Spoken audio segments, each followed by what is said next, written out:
Sairam students, hope you all are doing well. As you all know, we have already completed with history one chapter as well as geography one chapter for standard 8th, right? So today we are going to begin with political science, a new chapter of political science. Okay? Before telling you the chapter's name, let me ask you a few questions. Okay? You all know very well that our country, India, is a democratic country, isn't it?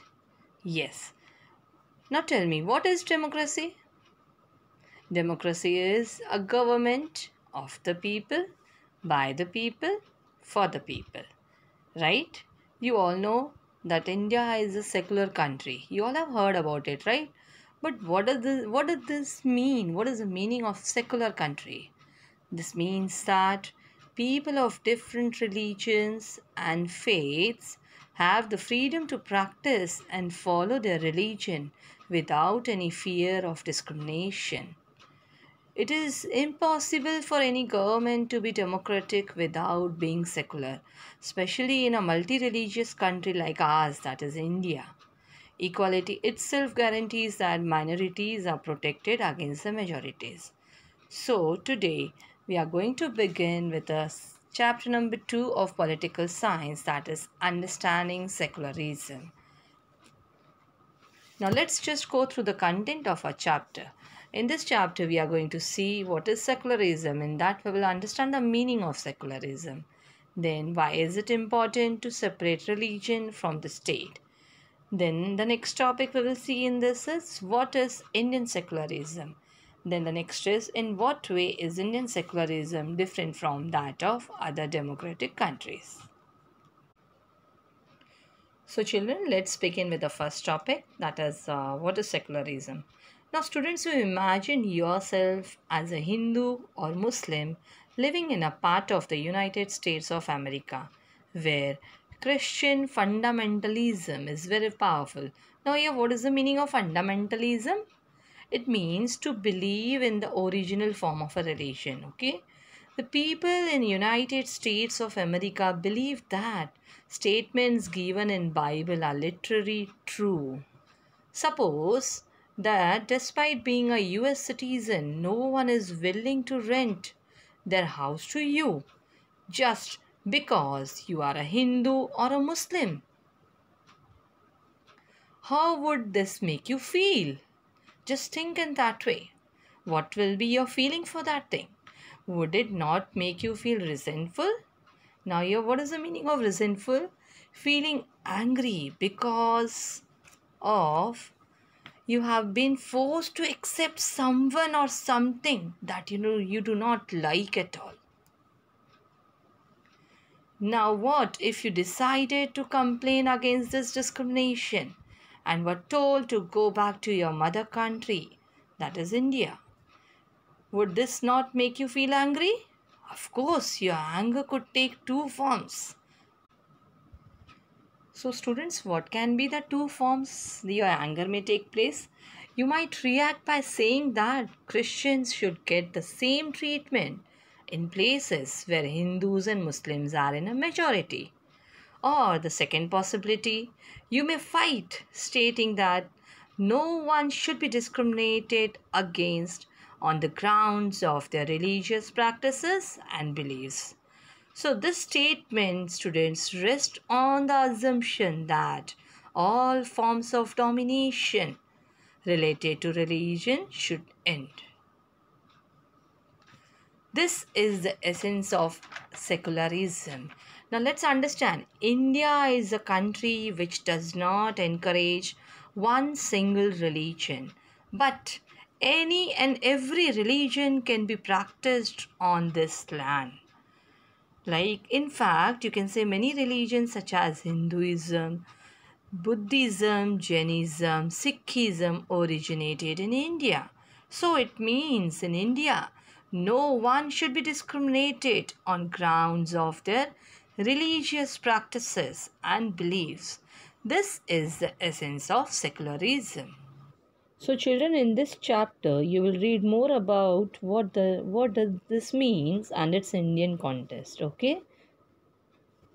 Now, we are referring some examples from history. History provides us with many examples of discrimination, exclusion, and even persecution on the grounds of religion. Now, children, I hope you know the meaning of discrimination means distinguishing, right? The differences between the things or treating someone as inferior, especially based on their race, language, origin, or some other characteristics. Okay. And what is the meaning of exclusion here? Exclusion means to leave something or someone out of it. Okay. And then the persecution. What is that persecution? To treat someone unfairly or cruelly. Okay. So history provides us with many more examples. Let's go through that examples here. Now, here you can see in this Jews were persecuted in Hitler's Germany and how several million were killed. Now, I'll tell you a brief example here for this. In January 1933, some Jews were living in Germany. After the Nazis took power and implemented their ideology and policies, the Jewish community was increasingly persecuted. About 60% of Jews immigrated during the first 6 years of the Nazi dictatorship.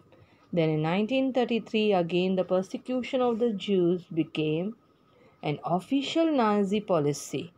So, in this way, Jews were banned from all professional jobs, effectively preventing them from participating in education, politics, higher education, and industry. This all took place at the time of Second World War. Now, one more example is given here. In Saudi Arabia, non Muslims are not allowed to build a temple, church, etc., nor can they gather in a public place for prayers. Now, let me explain you this. See, Islam is the state religion of Saudi Arabia, and its laws requires all citizens to be Muslims. So, public worship by people of religions other than Islam is forbidden there. Any non Muslim attempting to acquire Saudi Arabian nationality must convert to Islam first. For non Muslims, freedom of religion is neither recognized nor protected under the law, and Saudi government policies continue to place severe restrictions on the religious freedom, as no faith other than Islam is permitted to be practiced. No churches, temples, or other non Muslim houses of worship are permitted in the country. So, that is the reason even they were not allowed to gather in a public place for prayers, also. So, in all of the above examples, members of one religious community either persecute or discriminate against members of other religious communities. Right? This is what we have seen in the examples that we have seen right now. Right? So, these acts of discrimination take place more easily when one religion is given official recognition by the state at the expense of other religions. Now, I can give you one more example here. Pakistan has given official recognition to religion of Islam. Clearly, no one would wish to be discriminated against because of their religion, which might be Hindu, Muslim, Islam, Christianity, not dominated by other religion, right? So, in India, can the state discriminate against a citizen on the grounds of their religion? Now that question comes to everyone's mind. Okay. Now, children, see in this what you can see. I have given you here the Constitution of India and fundamental rights has been given to you, right? So, how the Indian Constitution contains fundamental rights that protect us against state power as well as against the tyranny of the majority. Fundamental rights, like you all are very much aware, right to equality, right to freedom of religion, right against exploitation, etc., which protect us against state power as well as against the tyranny of the majority. The Indian Constitution allows the individuals the freedom to live by their religious beliefs and practices as they interpret these. See, in keeping with this idea of religious freedom for all, India also adopted a strategy of separating the power of religion and the power of the state. So secularism refers to this separation of religion from the state. Now, moving to the next topic, that is, why is it important to separate religion from the state? Right? The most important aspect of secularism is its separation of religion from state power. This is what we have learned right now in the previous slides, right? So, this is important for a country to function democratically.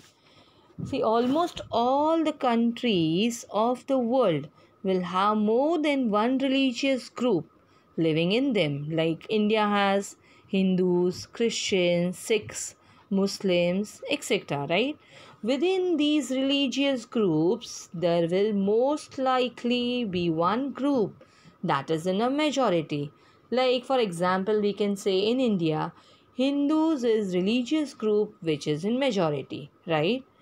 If this majority religious group has access to state power, then it could quite easily use this power and financial resources to discriminate against and persecute persons of other religions. Other religion means you can say the minority religion, right?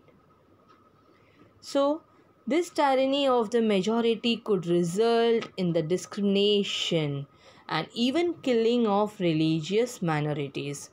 So, the majority could quite easily prevent minorities from practicing these religions also. Because once if majority will get the power, definitely minorities will be dominated by them, right? So, any form of domination based on religion is in violation of the rights that a democratic society guarantees to each and every citizen, irrespective of their religion. Therefore, this leads to the tyranny of the majority and the violation of fundamental rights. Then, another reason is because we also need to protect the freedom of individuals to exit from their religion. It means they can change their religion, embrace another religion. Embrace another religion means they can praise another religion or have the freedom to interpret religious teachings differently, or it means to they can give the clarification of their religious teachings in different way. They should have the freedom to interpret it in that way. Now let us take the practice of untouchability here. See, where in the lower caste people were considered impure and were not supposed to be touched. That is what was the practice of untouchability, right? You might feel that you dislike this practice within Hinduism and therefore you want to try and reform it. However, if state power were in the hands of those Hindus who support untouchability, then do you think that you would have an easy task to try and change this? So, even if you were part of the dominant religious group, you might face a lot of resistance from fellow members of your community, right? This is what these members who have control of state power might say, that there is only one interpretation of Hinduism and that you do not have the freedom to interpret this differently. So, would it be possible for you to practice freedom of religion under such circumstances? Definitely not. So, it is important to separate religion from state because of the following reasons. This is what you have learned in the second topic here. It is important for a country to function democratically, right? Almost all the countries of the world will have more than one religious group living in them. The tyranny of the majority and the violation of fundamental rights can be very harmful for the people belonging to minority, right? Minority will be dominated by the majority community. And another reason we have seen here is behind separating religion from the state is that in democratic societies, we need to protect the freedom of individuals to exit from their religion, embrace any other religion, or have the freedom to interpret religious teachings differently, right? And the third point here we have covered in this, it is important to separate religion from the domination of one religious community over other. So, students, here we have completed the two topics, that is, what is secularism and why it is important to have the separation of the religion from state, right? Now, let's just have the quick recap of what we have learned in the two topics. Okay, let's begin. Yeah, first we have learned, right, about this. Like you have to imagine yourself as the citizen of United States of America, right? In that we saw that if you have not been rented house there, then what will be your feelings, right? This is what we saw. Then we saw your anger may take two forms. What was the two forms? One was Christians should get the same treatment in places where Hindus and Muslims are in majority. And the second one, you may fight stating that no one should be discriminated against on grounds of their religious practices and beliefs, right? But all forms of domination related to religion should end. This is what we have seen.